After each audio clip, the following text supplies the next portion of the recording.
for sure. But it's definitely a good tournament, though. It's had some pretty good showing from a lot of teams already, and it's been fun to watch as well.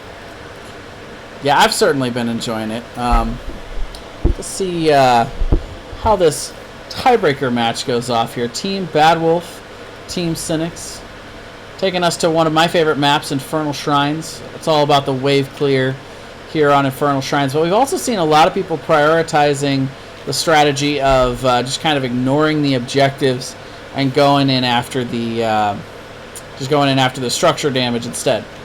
The split push. Absolutely, and that's something that I've seen Team Sinix value in previous games is getting those that split push and prioritizing getting additional field advantage elsewhere other than the shrines, especially if they develop more of a late game comp. Now, because of that kind of playstyle, I wouldn't be surprised if we were to see Stitches ban, and we do, and that should probably follow either a Tassadar prioritization or even just an all-out ban.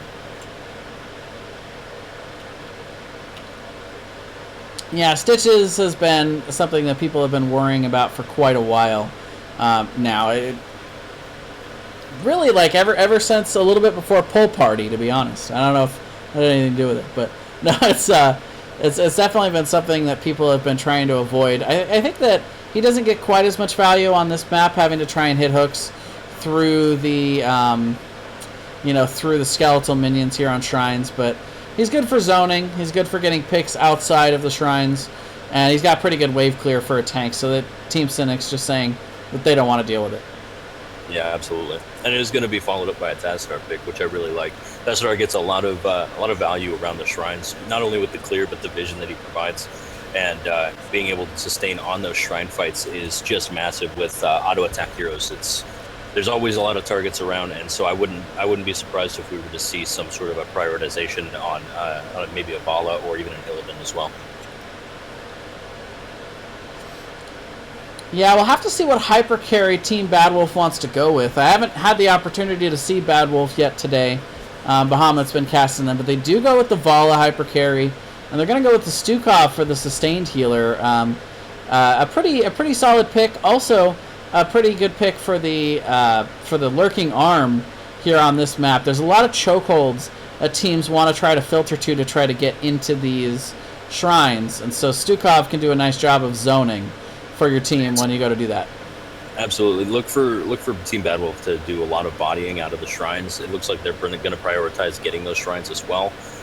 Although on the side of Team Sinix, with the pick of Johanna Ariel, that enables for that kind of split push style. So I wouldn't be surprised if they were to prioritize getting Dahaka as well, and then trying to do some sort of like a 4-man bot push and try to get an early XP lead. It's something that I've seen them do a couple of different times, and with them highlighting the Anubarak ban and picking it ultimately, it definitely kind of hints at that, because Anubarak could put a kibosh on that kind of plan real quick.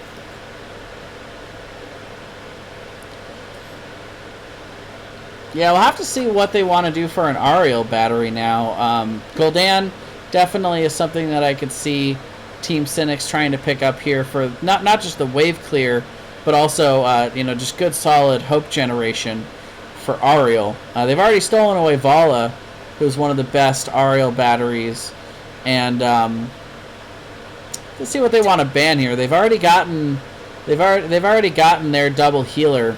So they could decide to try to apply a little bit of a healer chokehold here and try and deny, possibly a second support for Ariel.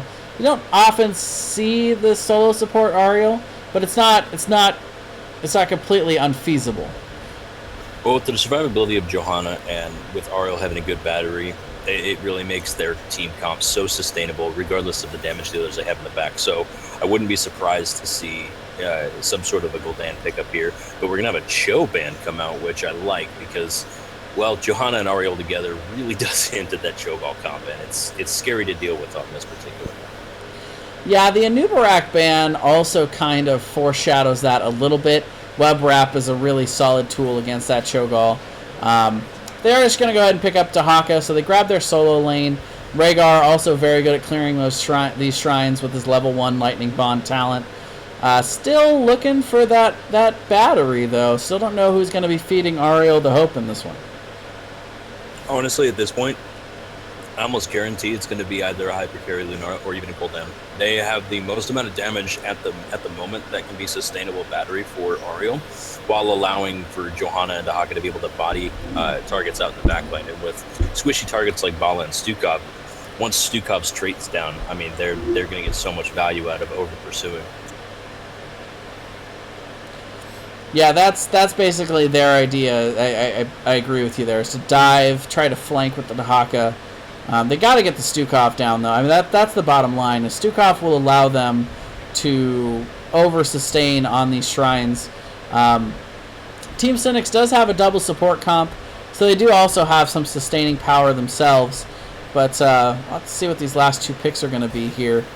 It's going to be Lunara and Muradin. I like the Lunara pickup here by Team Badwolf. It pretty much forces Team Sinix into that Goldan pick. Lunara, one of the only solid Hope batteries left, and it gives them really solid sustained power between Lunara and Vala.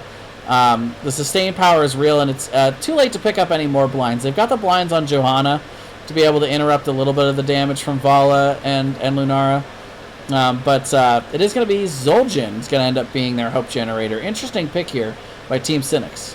I was thinking about that just prior. Zul'jin is kind of one of those hidden gems that Team Sinix likes to bring out in certain situations, and gets a lot of value being able to be sustained by the Rhaegar and the Ariel, and just a ton of damage when enabled by Dahaka as well. And with Lunara having been almost denial picked with the combination of the Muradin, is going to gain a lot of value being able to sit the back line, and I wouldn't be surprised to see that man split as well in the bottom lane, even with the current group that Team Sinix has on their side. Yeah, I would definitely favor the 4-man rotation of Team Badwolf if they want to go down that route of trying to figure out how they want to rotate that. So this is going to be the tiebreaker round, best of one here. Team Sinix versus Team Badwolf. Winner is going to move on to face 2+2 in our best of 3 finals match for the ESM tournament number 3. Thank you very much, Rory, for joining me. It'd be nice to have a co-caster. Absolutely, it's nice to be able to bounce those kind of ideas off of fellow game enthusiasts. But here we go into the game. Let's get started. All right, so we are loaded in here to Infernal Shrines. On the left is going to be Team Sinix. Valimar going to be playing the Zul'jin. Zane Hyde on the Johanna. Caleb Reese is going to be playing Ariel. Xander is going to be on the Rhaegar. And Vereno is going to be playing the Dahaka. And in the red shorts, we have Zlakio playing the Stukov, Edgy playing the Lunara, Rexpa on the Vala, Varth for the win on the Tassadar, and I can't really read that. Is that Stu Manchu? Yeah, all right, on the Muradin. That is a good name. I like it. Good old Stu Manchu leading the charge here for Team Badwolf. Right away getting a little bit of poke damage out onto Valimar.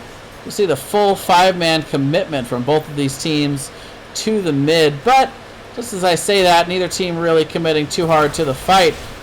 So as I say that, Zaynide goes in with the condemn. Stu Manchu getting hit by that detainment strike there. Caleb Reese nailing that into the midsection, but both teams going to walk away. Too much sustain to really be worried about that little scrimmage. And both teams just worrying more about the clear at this moment than anything. Although Zul'jin needs to be a little bit careful. Being that low can be a little bit dangerous, but at the same point, you definitely don't want to be sticking around him when he's that low, because that's when he really starts to bring the hurt. So one thing I didn't consider was who's going to solo lane for the side of Team Badwolf. They do end up sending the Lunara up there. It's got pretty good spread damage. Going to be able to have decent wave clear against Dahaka. Also going to have good poke damage against him. So I really like that decision here from Team Badwolf.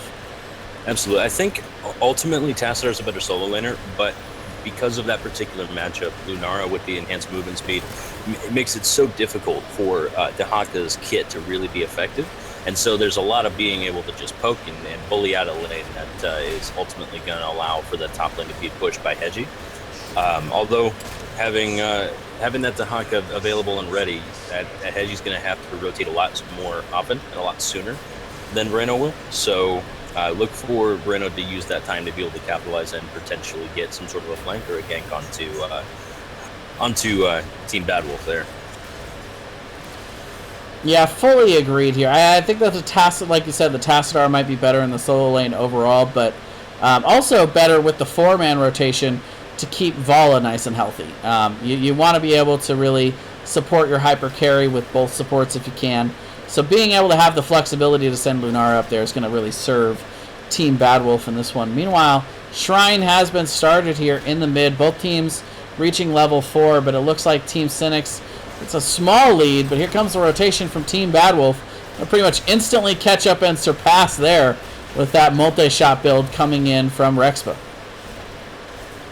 You know, I think I actually do have to favor the draft from Team Badwolf at this point. I know that the draft from Team Sinix is ultimately a little bit more, I'm going to say ballsy.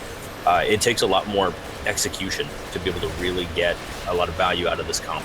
But with execution comes success. So it really kind of just comes down to how well Team Sinix plays in this particular matchup. Yeah, right away, a lot of poke damage coming out on a Zainhide as well as Valimar. You're going to have to back up out of this. That Zul'jin can't quite get the damage out that he needs to hope generate. It's going to be a long match for Team Sinix. Many members low on the side of Badwolf as well, though, but Ariel is the first to fall.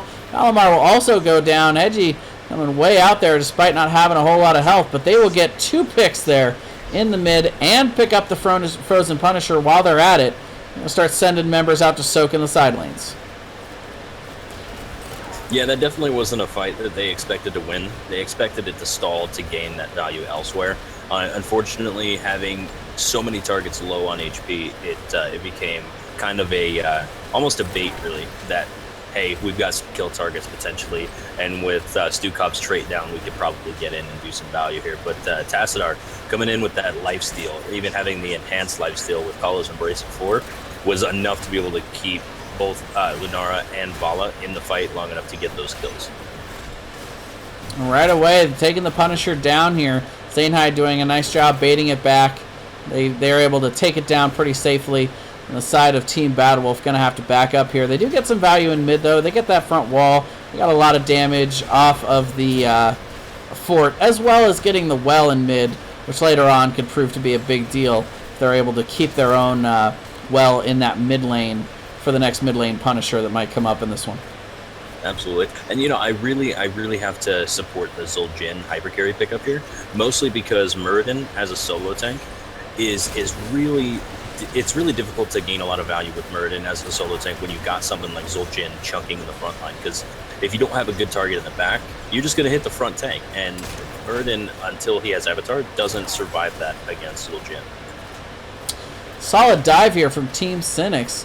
They go in, they're not able to steal the camp, but they do end up getting the pick onto Stukov. Lightning Bond definitely becoming a factor there. Rhaegar gets in and gets a lot of damage out. Like you said here, Valimar just chunking down Stu Manchu, unable to really take that damage for too long against Zul'jin. Yeah, and I gotta just point out these little small, I don't want to call them mistakes, but you know, potential opportunities for improvement. Stu Manchu at that point tapped the well. You've got the shrine coming up soon. Muradin has that trait that heals him up, really. He didn't need to tap there, he just needed to be safe for a minute. Now, with the shrine coming up, his tap's going to be down for another about 45 seconds when the shrine spawns. That means in that top lane, if they're able to get enough pressure onto Muradin, that's going to be a kill, because he can't re-engage. Huge invade here from Team Sinix. They were not going to give this up for free, but the 1-for-1 here, they trade out Muradin for that Zul'jin. Everybody full committing to this. Xander's going to come down, start to get the heals out, and it is going to end up going over to Team Sinix. That double support down here, along with the ability for Dahaka to rotate while Lunara could not. They get the advantage. They'll steal this in the bottom. And even though level 10's been achieved by Team Badwolf, now they're not going to really be able to capitalize off of it. You know, I love that choice by Caleb Reese, the Ariel player, to be able to put his hat onto Dahaka. Dahaka went ahead and grabbed the Feeding Frenzy as well at 7, which allowed him to gain a lot of value, a lot of damage as well going out, and ultimately keep them in the fight long enough for them to be able to get a couple of picks. And so that's, I think, really what turned that 3v3. And then also, of course, Rhaegar coming in at the last second also helped. Yep. So we are going to see the Taz Dingo coming out from Team Sinix. We've seen some people playing a little bit with the Guillotine, but it is going to be the more standard pickup here for Valimar. Ancestral, Blessed Shield, Aegis, and Adaption for the side of Sinix. There's going to be the massive shove coming out from Stukov. Leaping Strike also coming out, but the drag comes down there onto Lunara. Going to be able to shove him off and get the zoning for the moment. You know, I really would have liked to see the Taz Dingo here, mostly because when you have that Taz Dingo against targets like Vala and Lunara, and you see that Taz's shield is down, you can't pop another one. Getting a good guillotine, I have seen a good guillotine one-shot at Lunara, and I gotta be honest, that is probably one of the most satisfying things ever. If nothing else, it's just good for the fun factor. I mean, really. Exactly. 5-man Condemned coming in here from Zainhide. Definitely grouping these guys up. Sadly, there's not a whole lot of AoE damage over on the side of Team Sinix to really be able to take advantage of it. And right now, both teams poking back and forth. Definite Shrine advantage to Team Badwolf here. But here comes Team Sinix with the re-engage. Lurking Arm trying to zone for them. Stu Manchu getting the stun out onto Valimar. Look at the mana bars on the side of Team Badwolf. They're a little bit too low to really sustain any more fighting here, and it pays off with a good Muradin kill. Yeah, solid turn there by Team Sinix. They are able to take him down as soon as he came in. Didn't have the opportunity to try and disengage. He came in kind of low. And good focus damage there by Team Sinix as well. But only 3 more minions needed. Rexpa getting a little bit greedy, trying to go in to finish that off. Will end up paying for it with his life. And now it's 3 members here. Muradin is starting to come back in. Still need 21 minions for the side of Sinix, but they're still not going to give this up for free here, Rory. Absolutely, and with the low health pool on Zlakio, I wouldn't be surprised to see them really try to prioritize just getting the minions and backing off, not really wanting to give up any more kills. Team Sinix is on a roll, 5 kills to 3 at the moment, and with Muradin being chunked here, they're going to finally get the Punisher, but it's going to result in a kill, so not a lot of value to be gained with this Punisher. Thank you very much for the follow, Pandoramics. Much appreciated. We see the Arcane Punisher, one of the most, it's probably the most feared Punisher in the game. Going to be pushing into this top lane. Level 13 right around the corner for Sinix. However, it's also not too far away for Team Badwolf. They're already splitting out to soak. They're not worrying too much about this top push. They're going to be looking to get this well, get a little bit of damage on the fort, and then we're probably going to see Rexpa and Zalacho going ahead and hightailing it on out of here. And we are going to see the fort survive just by just a fraction of its health pool. Ultimately, I think the minions are going to come in here, just clean it up. It looks like that is going to be the plan here. But ultimately, not a lot of value gained. I mean, definitely a lot more threatening could it have been. But ultimately, a good turnaround by Team Sinix to get those kills and make sure that there was nothing to be had beyond just that one fort. And that may or may not have been the first ever Lurking Arm kill onto a fort, but we do see Zalacho going up there and making sure that gets secured. Meanwhile, the drag coming out onto Muradin. The stun chain comes down with that detainment strike, and another kill onto the Muradin. He's having a rough game here against Team Sinix. That's the power of Zul'jin, just the isolation from the drag as well as the whip from Ariel is enough to secure him. And he's not able to pop any of his defensives, and ultimately, again, just that Zul'jin burns through Muradin like crazy. Outside of Team Sinix, going to go ahead and split up a little bit here, get a couple of camps. Rhaegar actually one of the best camp takers in the game, especially with that double lightning shield. I'm going to go ahead and invade here as well into the mid. Team Sinix definitely good at prioritizing every hero doing what they do best, and that's one of the things I love about managing this team is they really have a love for the game that comes first before anything else. a huge root into the silence as well in the mid lane. Xander, Caleb, and Valimar are all caught out in the middle of it. Good force wall is going to zone out Zainhide as well. And not a lot of value to be had so far in the mid scrap, but a good condemn coming out. It's a 5v4. Daka's looking to brush in. Ancestral's not going to hit onto that Ariel, but a lot of follow-up damage as well from Hedgie. And Kazdingo's going to get popped, and well, Hedgie's going to get burnt down on that Lunara. Just a little bit too much damage to handle. So good 2-for-1 trade. Exactly what the doctor ordered here for Team Badwolf. A nice job of being able to out-sustain there. They lose the Lunara, but they win that 2v1 with 16 right around the corner. It's definitely not a fight that Team Badwolf could have afforded to give up here. So they do a nice job of picking that up. They're gonna end up with another Punisher out of this whole phase. A really well timed team fight win for them. Absolutely. Look for Team Sinix to try to gain value elsewhere on the map, though. This is something that they really pride themselves on, and something they really do well is that macro gameplay. You know, not everything has to be about the objective. You can prioritize other parts of the map and gain value elsewhere. And I wouldn't be surprised to see them maybe push bottom lane, try to get some of those buildings back. You know, some of the forward advantage. They're only down 1 fort, but with just a sliver of health on the mid one as well. It will be going down to this particular Punisher. I love the call here from Team Badwolf. They go ahead and are going to stall this out, get a little bit of soak, make sure they get that level 16 talent tier evened out here, and then they are going to go ahead and pick up that one shrine minion that they need. It's definitely a risky call, because one bad team fight could determine kind of how it happens. But with that much damage coming out from Lunara and a good Aegis being popped, Reyna's got to be a little bit more careful popping popping all of his defensives, really. A lot of damage coming out from that Lunara, and he is low. Valamar's going to get the Ancestral, but he needs to turn and deal some damage. Unkillable being popped here, and it's going to burn through the Vala super quick. Ultimately a 1-for-1, and the Punisher picked up for the side of Team Badwolf. Vala getting completely owned there by that Taz Dingo damage coming in from the Zul'jin. And yes, ladies and gentlemen, I apologize. My mic volume was completely wacky. I found the setting that was wrong. Hopefully that is a lot better. So we do see the Punisher pushing in the mid here. They're going to go ahead and push through that mid-front wall. This Mortar Punisher still having a little bit of life as they do march on to the fort. Both Vala and Zul'jin are still down here, so still an even 4v4 fight here. Almost completely even now on the levels as well. Yeah, Team Badwolf needs to back off, though, because with Zul'jin a lot closer to the fight, he is already there. So it's a 5v4 until Vala is able to make up some of that ground. Right. Smart rotation by them as well. They're going to go ahead and rotate down. They have just enough time to be able to steal this before it gets sniffed out here by Zainhide. So they get that done, and they'll just go ahead and walk their way onto the middle.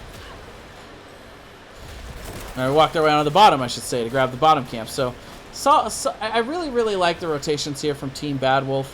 I think that overall the team fight wins have been being won by Team Sinix, but they have a later game comp here to Team Badwolf, so they've just been prioritizing the concept of playing the macro, picking up camps and keeping lane pressure, winning the Punisher phases, and from there they've just been doing a really nice job of taking advantage of those and not over fighting when Team Sinix still has their advantage. You know, I like how, and this is, again, just one of the little smaller niche things that not a lot of people really think about. I'm enjoying how Team Badwolf is playing around these fights. With a talent like Let the Killing Begin picked up by Zul at level 4, being able to fight away from minions, away from potential takedowns is so crucial for them to be able to limit his damage and really find success in these fights. And they've done a really good job doing so, because those minions on the shrine don't grant the stacks for that particular talent. Here comes the huge rotation in from Team Badwolf. If they were trying to not force fights earlier in the game, that is over now. You get a ton of damage. The Aegis and the Ancestral Healing coming down onto Valimar at the same time here.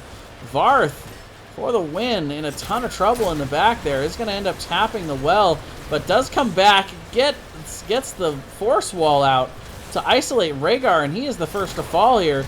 And the stun chain coming down also onto Veleno.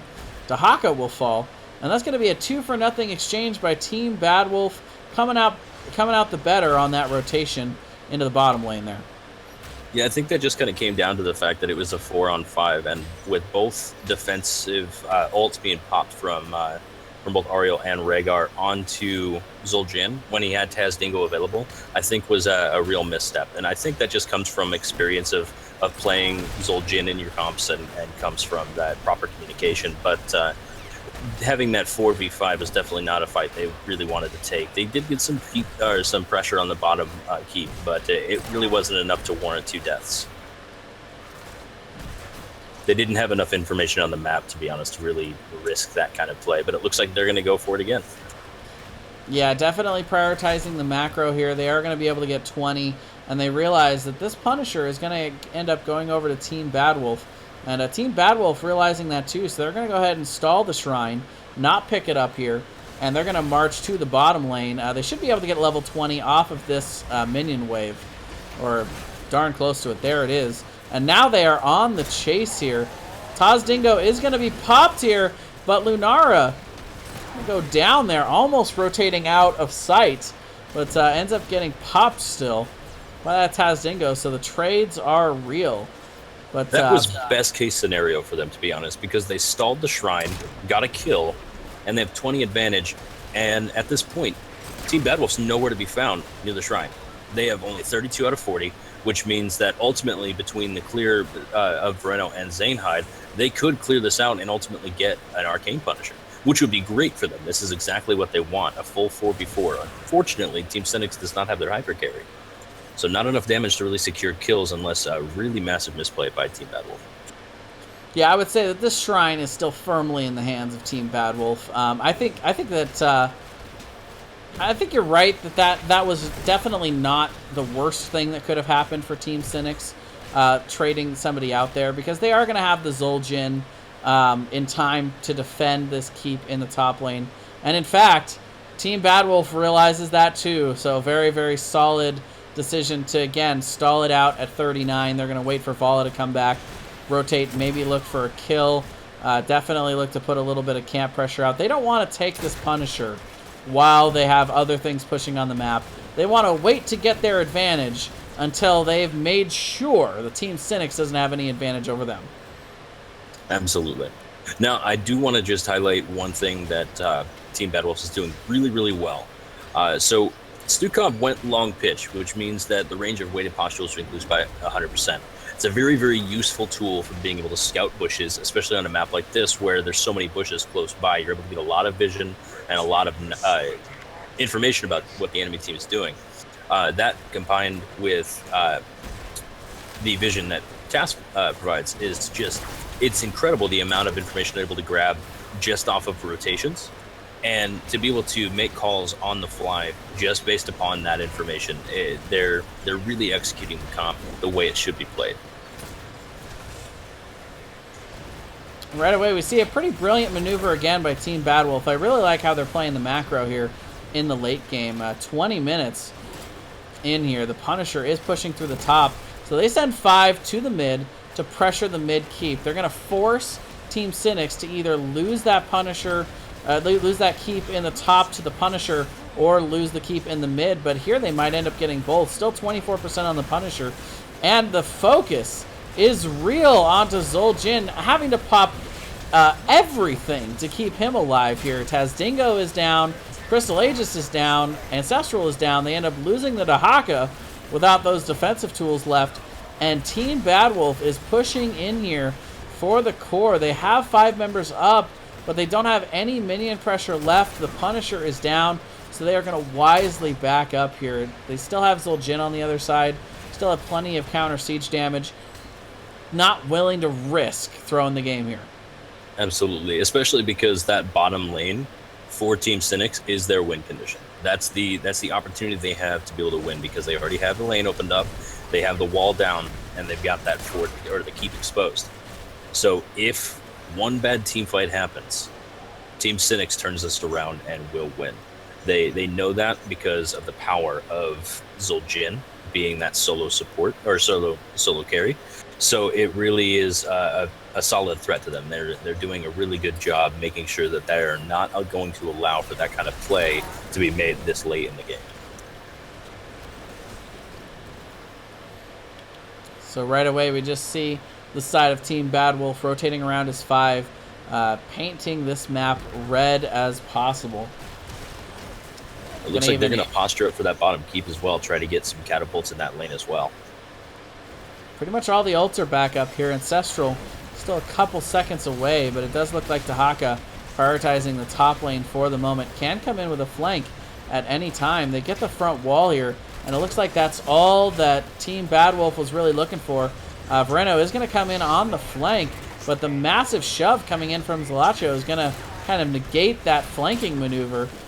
Stu Manchu does get the dwarf toss out here. He's going to need at least a few more seconds to really be able to heal up. Does pop the avatar, and it looks like they're ready to turn. They go ahead and pop that force wall, try and zone him out. They bait out the Ancestral, they bait out the Tazdingo, and then they back up. And just a little bit of miscommunication between Rhaegar and Zul'jin. Again, this is a comp that really requires a lot of practice to be able to execute appropriately. And at the moment, it's a little bit too much miscommunication, and it's resulting in potentially even a bottom keep being taken as well. Yeah, so as soon as they see those ults down, they go ahead and go back in, repressure. They're kind of trying to see here how Team Sinix is going to react to all this. They've got pressure in both the other lanes. The Shrine is also activated that they can go get started. And so right now, Team Sinix being very reactive, while Team Badwolf is the one that seems to be the one in control of this game right now for the most part. Yeah, I think at the moment, Team Sinix just needs to take a deep breath and go in with their ults ready and try to take a fight that they can win. Catch Team Badwolf off guard, catch them in a bad rotation, something that'll allow for them to gain some sort of value here. And a lot of damage done on a Murd, and it's going to result in him getting blown up. This is exactly what they needed. Breno's getting caught up in the front, but that force wall, it's not enough. He wants to be there. That's exactly where he wants to be, right up in the thick of things. And it's going to result in a full 5-man on the Shrine and potentially this entire Infernal coming down the mid lane. This was definitely a fight the Team Sinix had to win. They get the 1 pick on Muradin. We're going to actually see them start to come back in. We may actually see Team Badwolf deciding to re-engage here. Dahaka with that Brush Stalker should still be able to come in and support this, but it is going to be the Mortar Punisher going over to the side of Team Sinix. They do, however, have 2 structures they still have to push through, so I wouldn't say that this is by any means the end of Team Badwolf's game. They've still got a lot of room to be able to recover from this loss. Yeah, Muradin's coming up in a few seconds. I think this is definitely going to get keep wall. It's a late game Punisher. They're going to do a ton of damage. This is definitely keep wall. Although with a solid defense and not losing anybody here, which Rexpa's being caught out, he could go down. Oof. A huge collapse onto Rexpa is going to result in him just losing a little bit too much health. But a good counter from Lunara onto the Rhaegar, but again a counter onto that Muradin. Just too much damage from Zul'jin, and they're going to march onto the keep. They got to be careful, though. That mid fort still needs to fall in order for that to be exposed, and it finally does. The bloodbath is real here. A 1-for-3 exchange. Team Badwolf stepping a little bit too far forward there and getting caught out. Team Sinix doing a really nice job taking advantage of that, and now they are looking at the core with 3 members down. The jump in from the Punisher. John Cena takes down Tassadar, and that is going to be it. Team Sinix is on the core. It is falling down, and it is going to be Team Sinix moving on from this tiebreaker round to face 2+2.